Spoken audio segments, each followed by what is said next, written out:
Um, Jeremy, we got 5 minutes until I think we actually have time to do this Oakenshield. I think it's going to be really quick.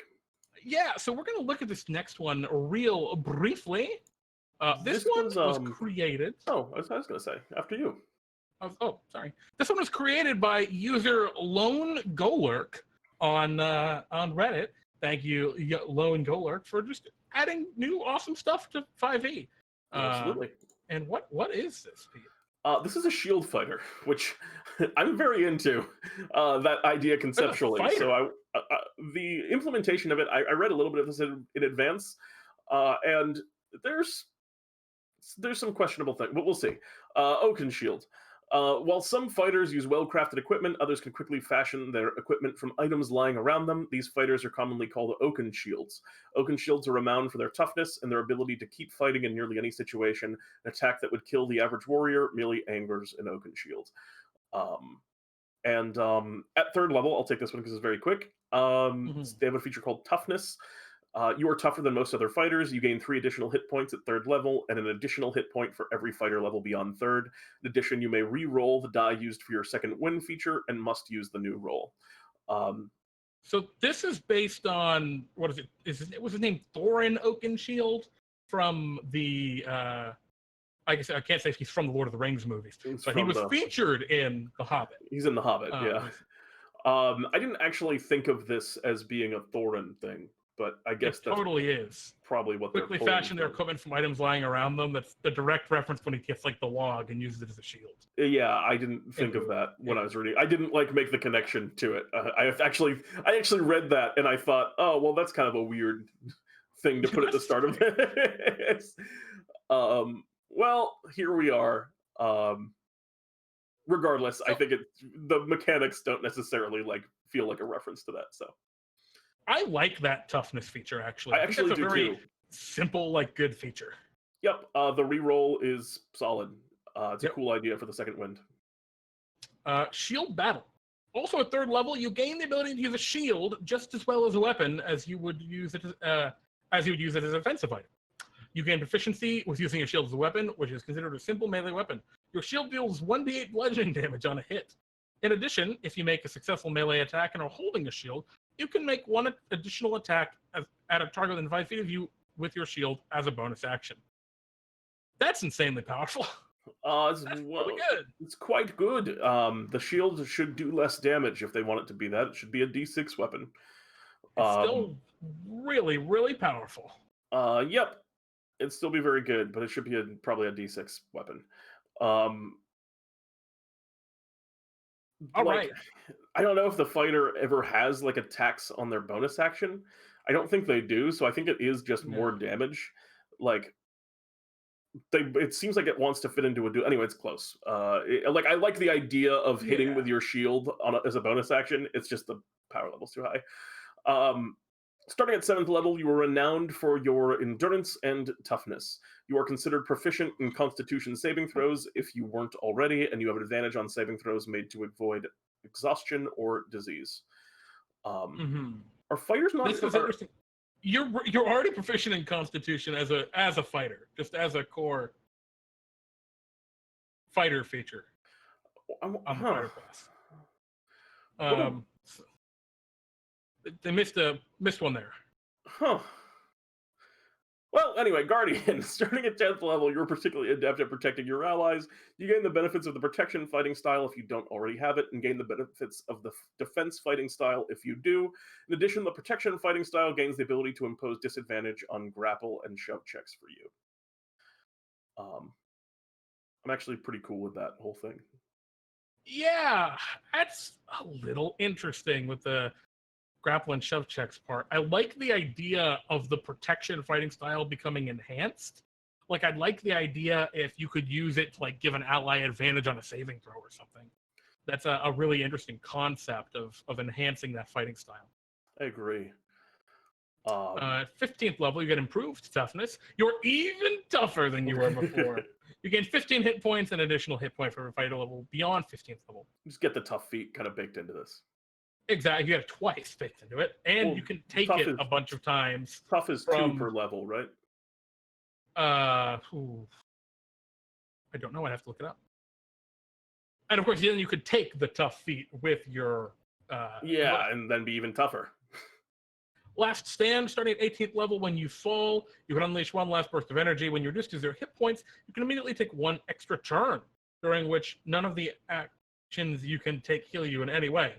On this extra turn, you have advantage on all melee attack rolls and deal an extra 3 damage with your melee attacks. When the extra turn ends, you fall unconscious as normal. You can only use this feature once and regain the ability when you finish a long rest. I actually really like that last feature. That's very cool. Do too. There's a couple of like phrasing things that could be cleaned up on it. Also, the choice to do 3 extra damage feels a little arbitrary. It feels like a little weird. Extra, maybe just like extra damage equal to something like strength modifier, con modifier. I don't know, but just some way of codifying that other than just choosing 3. But I like the core mechanic, and I think it seems fun to use. There's a weirdness in this where you can immediately take an extra turn. So you could be in the middle of like the Lich's turn, like I cast Circle of Death, and you fall unconscious, and then the Lich's turn stops, and you take your turn. Then we resume the Lich's turn. It should probably be clarified at the end of that turn. You can immediately take a turn. Yeah, exactly. I think there also needs to be text in here, like when you reduce to 0 hit points, but maybe not killed outright, or maybe your body is not destroyed, because if you get disintegrated, this gets really weird. Just threw a couple of feats in here specific to the subclass to further get the shield effect, I think, which is you are adept at emergency shield. Emergency shield. You're adept at using your shield to block blows in an emergency. Fair enough. When you're hit with a melee attack, you can use your reaction to drop your weapon and hold your shield with both hands. If you do so, your armor class temporarily increases by an amount equal to your proficiency bonus, potentially causing the attack to miss you. If the attack misses you as a result of this feature, you can make one attack with your shield against the attacker as a part of the same reaction. Okay. Is that just forever? Yeah, I think so. That's really good. That feels like that maybe should be one of the core features. Maybe. Yeah, it seems like they wanted this to be a core feature, but ran out because they have like kind of a generic feature in the form of like improved toughness. And then double shield battle. You are an expert of shields and have adopted a special fighting style making use of 2 shields. You gain the following benefits. Strength or con increases by 1, and when using a shield in each hand, the second shield grants you an extra +1 bonus to armor class in addition to magical bonus. Oh no! In addition to magical bonuses the shield has, you can wield 2 overpowered +3 shields. What's interesting is like, I love the name. I'm with After. Double Shield Battle is a great name. But I'm looking at this, and there are a lot of things in here that are really good. That actually aren't, like, the idea of having toughness being baked into the class, not necessarily a problem. I think in the context of the fighter, it is. We'll talk about that in a second. But like a lot of these shield features are actually quite good, quite interesting. But when you put them all together, you've taken a class that, like, the point of the subclass on a fighter is to give you more versatility and options, because the fighter as a core class is so generically good at the one thing they do. Yeah, and this just said, no. We're not going in other directions. You're just even beefier. You're just a huge sack of meat. And your armor class is really high. I love the name Double Shield Battle so much. It is one hell of a feature. I'm not going to get over that. Well, I guess it's a reference. I thought it was just called out. It's a reference to Shield Battle, which is the name of their second, the third level feature. I thought it was better now. See, I actually liked it better when it was arbitrarily from nowhere. But it was funnier. Actually, it is still pretty good like that too. Anyway, I like the idea of a shield fighter. It's a thing that I've often wanted to play. I'm pretty sure I've like talked to Dungeon Master one time for a one-shot into letting me punch things with my shield. That sounds about right. Yeah. I think I've let you do that. I don't know if was it you? I don't know. I like the idea of a shield character, so this just appealed to me personally a lot. But I don't know. There's some kind of base level mistakes, I think, in the design here. Well, we can just tell right off the bat, with a name like Emergency Shield and Double Shield Battle, this was fun. this wasn't designed to be a perfect, expertly crafted subclass. This was meant to be maybe playable in like a one-shot. And I think it does that. This is absolutely playable in like a one-shot. And in like a home game, you can see that some of the text is definitely home game. Like, we both know how this works. I'm just going to write it like this. For example, when you're reduced to 0 hit points, you can immediately take 1 extra turn, during which none of the actions you can take heal you in any way. That's not the best way to phrase that, and they don't seem like they were really trying to. Actually, it's weird, Pete. That is the correct language. When you're preventing something from healing you or preventing something, so like, that's the language they use, is can be changed in any way. Like in the spell Life Transference, the damage you take cannot be reduced in any way, is the language they use. That's actually convention that is actually correct. Jesus, I'm sorry it feels bad. It's just, I apologize, whoever the user was. LoneGolurk, I'm sorry I said that. I guess great job. Great name, by the way. I love Golurk. Very cool Pokemon. I like Jin Hall's comment. Geez, Bobby, your mom let you have 2 shields? Can I Captain America my second shield? I mean, it seems that's another thing. Like, there's definitely things that it seems like you should why be able to isn't do there with a throwing my shield feat? Yeah, shield toss seems like something this should have for sure. Well, it doesn't have shield toss. 0 out of 10. Get the shit out of my. Anyway, I would like the idea of playing a shield fighter, and that's all I have to say about that.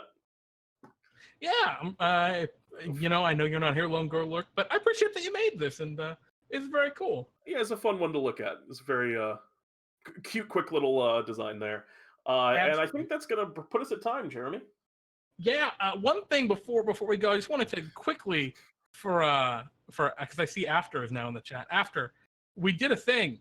I revised, because you were invested in this before. I revised the Ranger variant that I made before. I made a bunch of changes to it.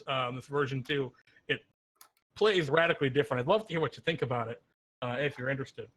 I just posted a link you do in the chat. Link you do? Man, Jeremy.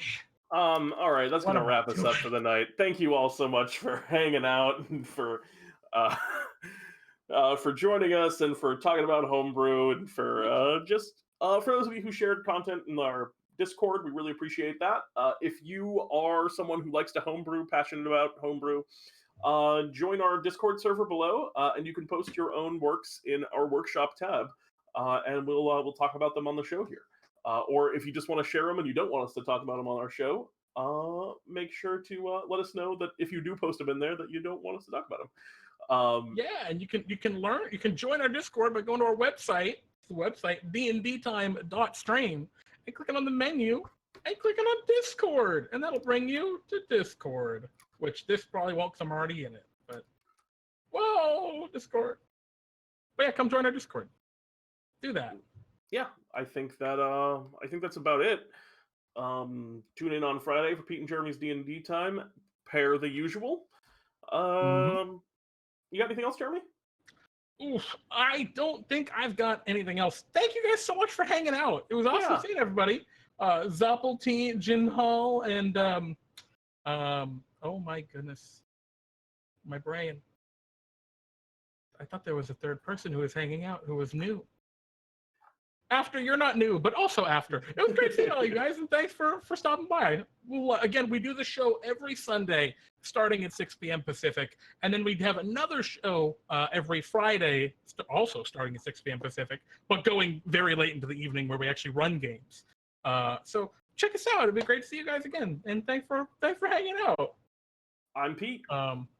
And I'm Jeremy. And this is Fantasy Labs. Fantasy Labs. Good night, everyone. Good night, everyone.